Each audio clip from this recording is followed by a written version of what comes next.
All right. This is my immediate reaction to fucking UFC 317 Topuria versus Oliveira. Holy shit. This is like 1 minute after Topuria fucking brutally KO'd Oliveira. And it's just like, wow, are we fucking witnessing? Is this the best run ever? Is this the best run ever? Like, this is like this third win in a like this of his last three wins. Is this the best three? That's the best 3 wins in a row, I think. I mean, maybe Makhachev, maybe you could say Volkanovski twice. I think, Oliveira and then Volkanovski twice. You could argue is better, but I don't know. Topuria's was to become a double champ, and he just fucking flatline KO'd Oliveira. I'm just going to say this right now. I went fucking 10 for 11 on this card. The only fucking prediction I got wrong was Beneil Dariush versus Moicano. I picked Moicano. Other than that, I went 10 for fucking 11 on this card. I don't want to hear shit about me not being a good fucking predictor. And I got the main event right.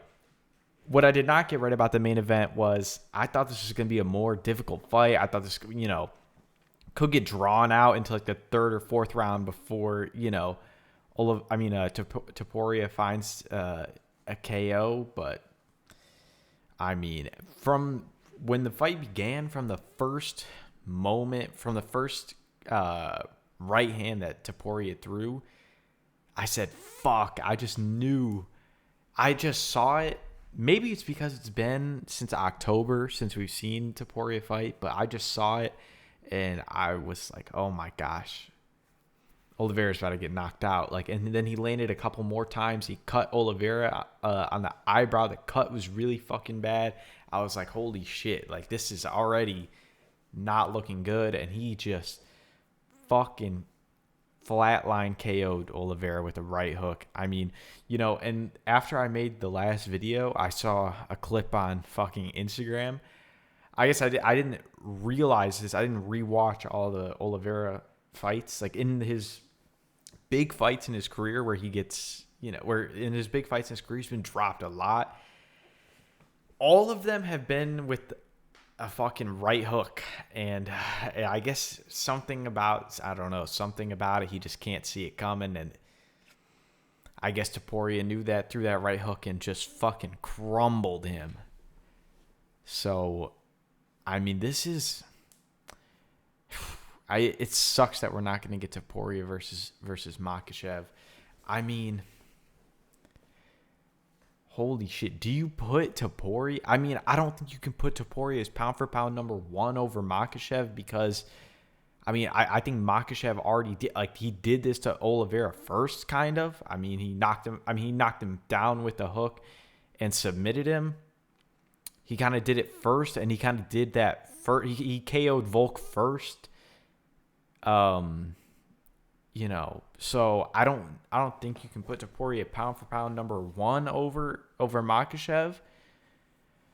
But I mean, it's close. I mean, it sucks that it looks like we're not going to get to see that fight. But man, it's crazy. I mean, this guy. He did exactly what the fuck he said he was gonna do. I mean, he's KO'd.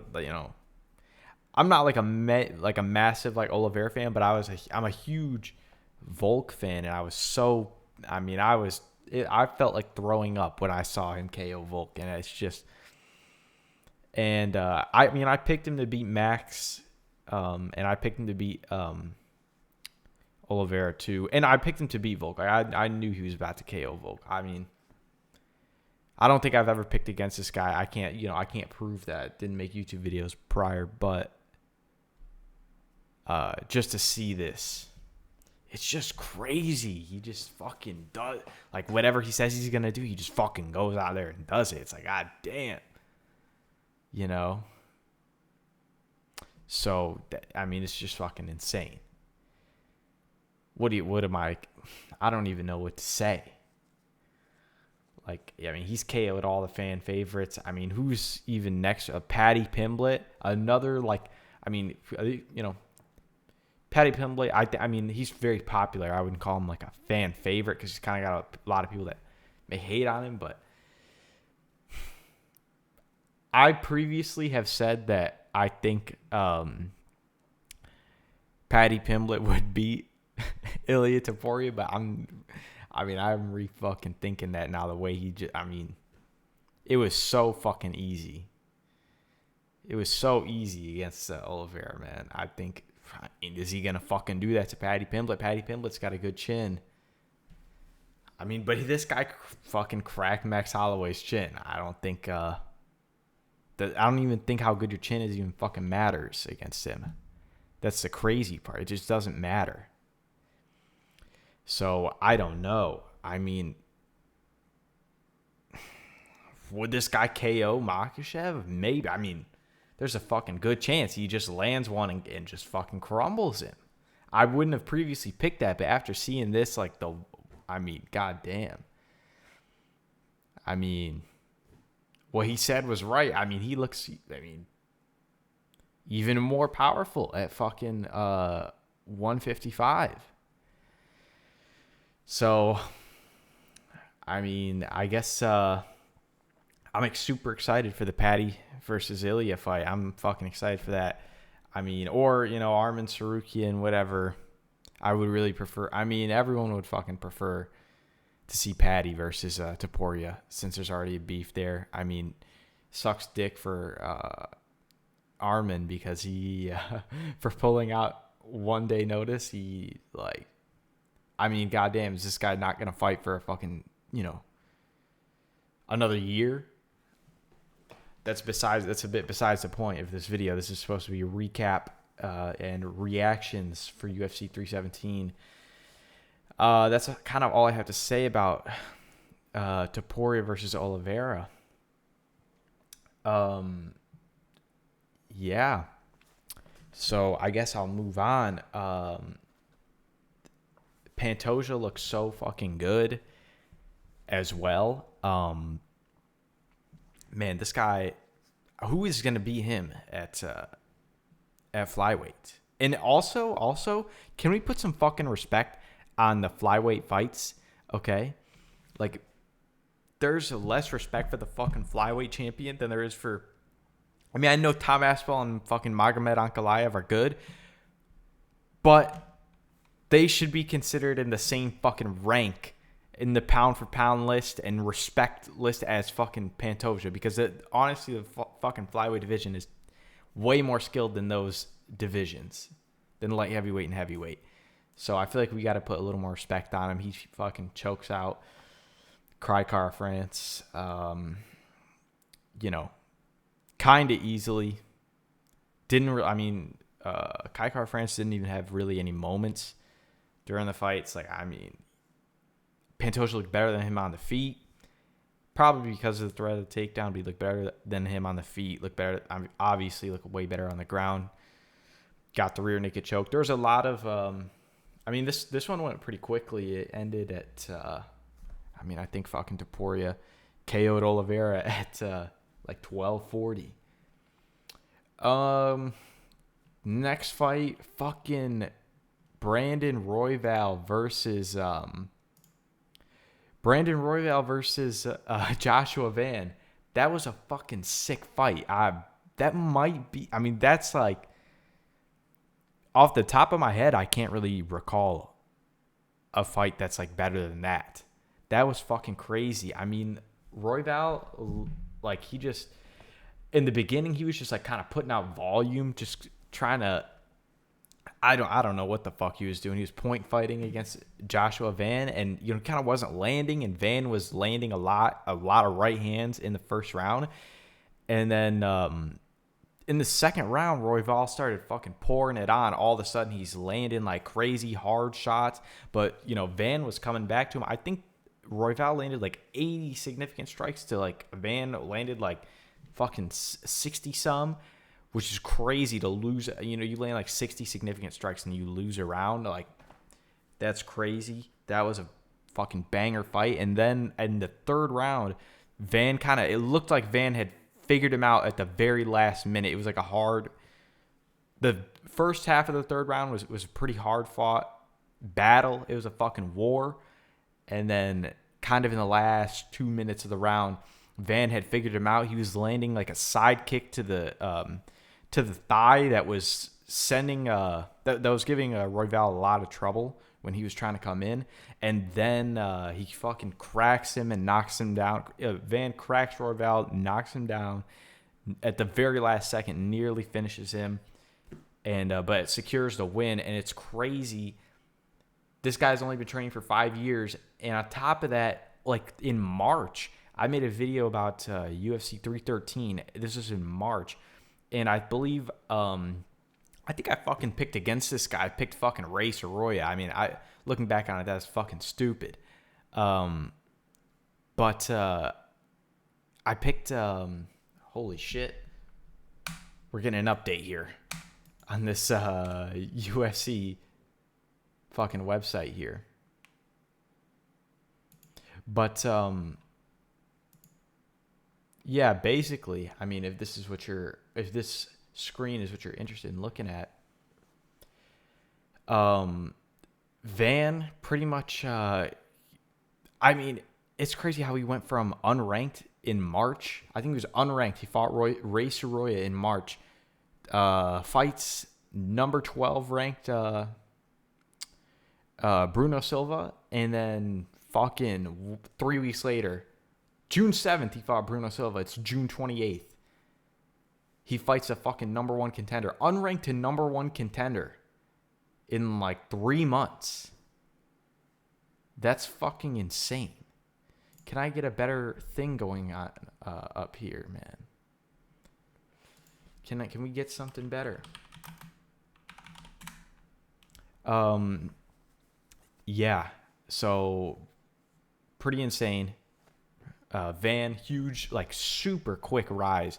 I mean, Van makes me think I'm gonna be a fucking that I'm gonna actually be in the fucking UFC. I mean, you know, I've spent a few years training, and you know, I'm a little bit younger than Van.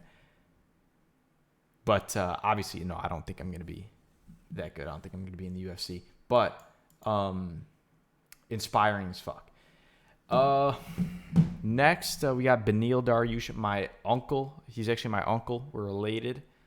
Beneil Dariush. I picked against him, though. We have, we're related, but we have a family beef. We don't speak. So I picked Moicano, and fucking Moicano just,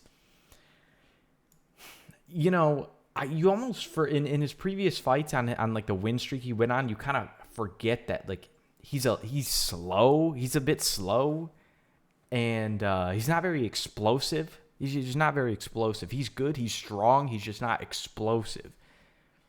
And he knocked down Dariush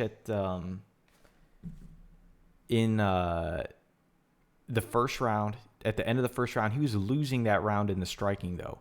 So it kind of didn't matter. I mean, it did matter, but Dariush was able to recover, surprisingly. I mean, coming off 2 knockout losses, but he spent 2 years basically recovering. He went through 2 fight camps total. Like, I feel like that benefited him a lot, going through 2 fight camps. And then taking this Moicano fight. I feel like a lot of training went into it, and he looked, he looked pretty solid. Like, he looked solid. He got rocked by Moicano. I mean, he still doesn't, his chin is like gone, I think. Like, it's not gone, but it's certainly not good. It's not what it was. But he's still like formidable at lightweight. I mean, I think there's definitely guys he could beat at lightweight. So yeah, that was a tough one to pick. Not tough to pick for me at the time. My mind was made up. I was picking Moicano, but in the sense that I wanted to see both of them win. Like, I'm happy to see Dariush win. Next fight on the card was Peyton Talbot versus Felipe Lima. That one was a good fight. I picked Peyton Talbot. A lot of people were picking Felipe Lima. I was correct. I think I'm becoming a pretty good fucking predictor here. I said that Peyton Talbot would improve. I know it's only been since January where he got fucking dominated on the ground by fucking Howney Barcelos. But when he kind of took that loss, like it made him more likable. Like, you want to pick against it. Like at that time, you really want to pick against it. But I feel compelled to pick him in a fight. So I picked him against Felipe Lima. I know I said in my previous video that Lima kind of does a lot of the same things on the ground that Barcelos does. He can kind of control you. He's not a huge submission threat. He was not able to do that. He was kind of doing good in the striking, though. So it surprised me that he did not stick with it. When he threw, he landed, but he would just always be backing up. He'd be backing up the entire time. Peyton Talbot would be walking him down. Talbot couldn't move his head, couldn't get really out of the way of Lima's punches. Still, I don't know, Lima didn't feel confident with it. Went for a ton of takedowns, was not very successful. When he was successful, Talbot was able to get up, and it was just it was a tough night for Lima. Picked Talbot, though, so that was a good pick. Then we got fucking RoboCop versus Jack Hermanson. Hermanson basically he went so stiff. And for so long, I thought we might witness someone die in the octagon, which is crazy. For a second, I thought that. Eventually, he got up, though. Eventually, he sat up. I was like, God damn, how stiff he went was, I can't really recall seeing a guy go that stiff.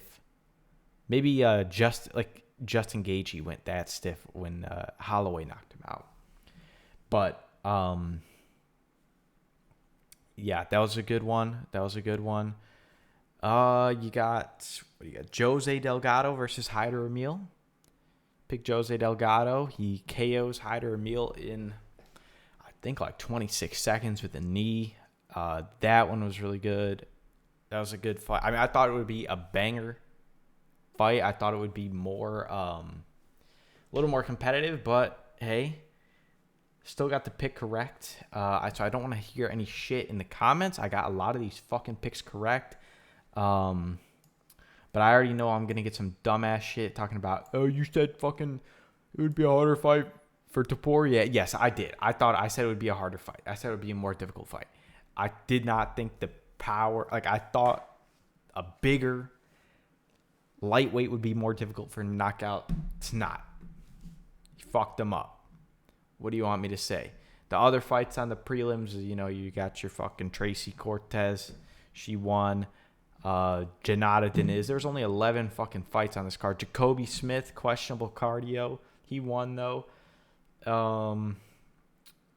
Yeah, it was a good card. I enjoyed this card. I enjoyed this card a lot, but at the same time, I feel like I don't know. It could have been a little bit better. Could have been a little more stacked. Like, I don't see why we can't have a UFC 300 level card one time a year. Why can't we have that one time a year? I don't see why we can't get that. Especially considering we had in 2024, we had 298, 299, 300. That was all back to back. And then later in the year, 308. Those are banger cards. This was pretty good. Like, I enjoyed the fights. I enjoyed the hell out of this card. Yeah, but, it leaves something to be desired from the UFC.